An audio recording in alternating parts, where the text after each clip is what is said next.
Anda kembali bersama kami dalam Hot Ekonomi. Saya masih bersama Pak Raden Pardede, Ibu Nina, dan juga Ibu Sriani. Tadi Pak Raden sudah menjawab. Mungkin Bu Nina, karena waktu kita sangat sempit sekali, saya ingin inputnya seperti apa supaya ini lebih optimal dan juga di kuartal 4 ini lebih tumbuh positif. Ya, jadi kita harapkan memang target pemerintah itu kepada area-area yang kantong kemiskinan ya, dan kantong pengangguran gitu ya.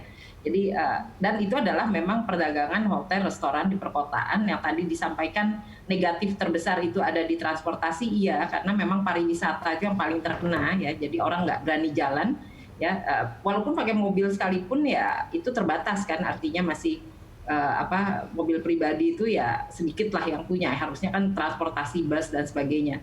Jadi meningkatkan optimisme itu adalah target pemerintah yang paling penting ya, supaya bisa orang jalan-jalan, tapi juga memang sisi kesehatannya harus siap ya, dan disinilah kita melihat perlunya tambahan testing, tambahan kapasitas gitu ya. Dan kedepannya tentu harapannya vaksin ya, tapi itu kan masih belum jelas sekali gitu ya, berapa cepat vaksin bisa mengatasi. Tapi paling tidak yang sekarang itu adalah optimisme bahwa orang mau jalan-jalan, dan itu perlu jaminan kesehatan. Saya pikir itu yang target, dan juga bantuan sosial ini targetnya harus jelas sekali, ditambah dengan UMKM. Nah, kenapa? Karena ini bantu kantong kemiskinan tadi. Oke, baik. Bu Yani, silakan input yang bisa diberikan, mumpung ada Pak Raden ini untuk menjawabnya. Ya, saya kira saya sama Pak Raden sering duduk bareng juga nih. Tapi yang jelas begini Pak Raden, ada beberapa masukan gitu ya. Yang pertama memang untuk sektor UMKM. UMKM mohon dilanjutkan bantuan yang ada yang 2,7 tolong direvisi, bukan hanya kepada yang tidak punya hutang, tapi yang punya hutang motor pun harus dibenarkan juga, dibolehkan juga, karena hutang mereka faktor produksi gitu, dan hutang itu justru harus dibantu, kalau tidak kan tambah macet lagi.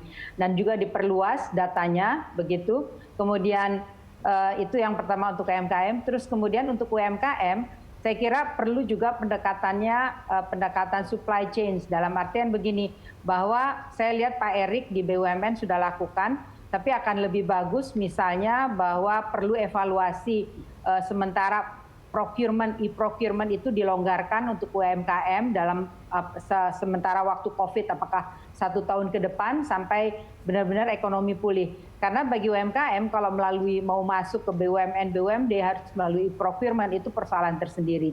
Dan e-procurement harus dirubah, diterapkan misalnya untuk proyek-proyek berapa miliar ke atas.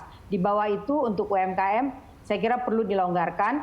Kemudian dibikin juga skema-skema anjak piutang, si pembelinya BUMN, BUMD menjadi avalisnya, sehingga tidak ada persoalan keuangan bagi untuk modal kerja bagi perbankan.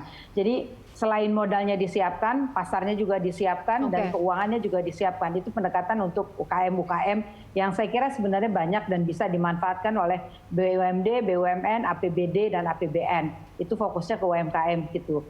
Kemudian yang berikutnya, saya kira ini Pak Raden juga paham two tiers gitu. Untuk restrukturisasi, dananya banyak belum digunakan. Mungkin perlu revisi juga, tidak two tiers, sehingga bisa dilakukan restrukturisasi bagi teman-teman yang punya persoalan kredit. Kemudian yang lainnya lagi, yang penting, paling penting Pak Raden titip, bahwa keyakinan itu ketika teman-teman saya mau belanja, mau jalan-jalan, ketika mereka merasa aman dan nyaman. Merasa aman dan nyaman ketika pemerintah komunikasinya bagus soal penanganan COVID. Misalnya, apakah pesawat sudah pakai HEPA filter yang bisa membunuh COVID begitu. Kemudian di bandara dilakukan apa. Nah, saya lihat ini persoalan di komunikasi, bagaimana pemerintah meyakinkan masyarakat bahwa mereka sudah bekerja maksimal untuk penanganan COVID. Saya kira itu yang perlu juga untuk meningkatkan spending dari teman-teman yang di kalangan menengah atas. Baik, terima kasih. Silakan Pak Raden.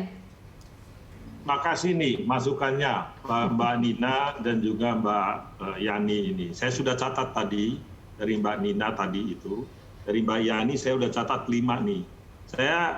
Kita membuka diskusi, artinya kita terbuka, dan kita akan bicara ini dengan Mbak Yani dengan usulan-usulannya tadi itu. Intinya kan yang diusulkan oleh Mbak Yani itu pendekatan secara terintegrasi, holistik semuanya, jangan terpisah-pisah gitu loh. Ini kita coba lihat lagi Karena program kita ini nanti kami akan usulkan apakah program ini kita lanjutkan sampai dengan tahun depan. So far kan program yang sudah ada itu sampai Desember. Jadi kita coba minta nanti kalau UMKM ini bisa dilanjutkan sampai tahun depan. Kalau perlindungan sosial masih dengan semester pertama. Tapi UMKM ini nanti mungkin kita coba duduk bersama ini Mbak Yani untuk UMKM ini, ya.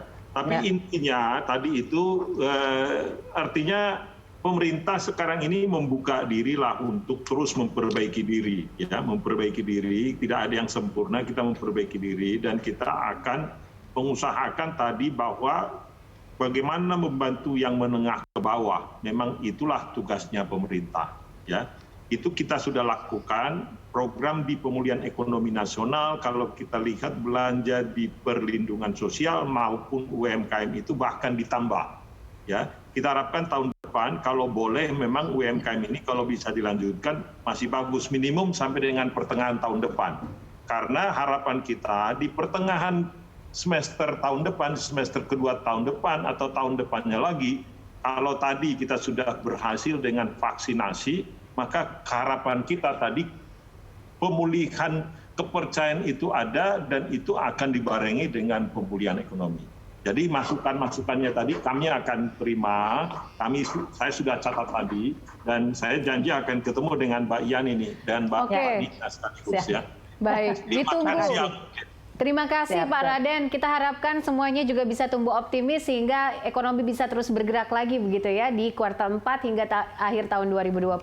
Pak Raden, terima kasih untuk waktunya Ibu Nina dan juga Ibu Yani. Terima kasih waktunya bersama kami dalam Hot Ekonomi. Sehat-sehat selalu. Pemirsa, sampai di sini kebersamaan kita dalam Hot Ekonomi. Anda bisa mengirimkan informasi dan saran ke email kami di redaksi @berita1.tv atau follow kami via Twitter, Facebook, YouTube, dan Instagram. Saya Putri Zedra. Terima kasih.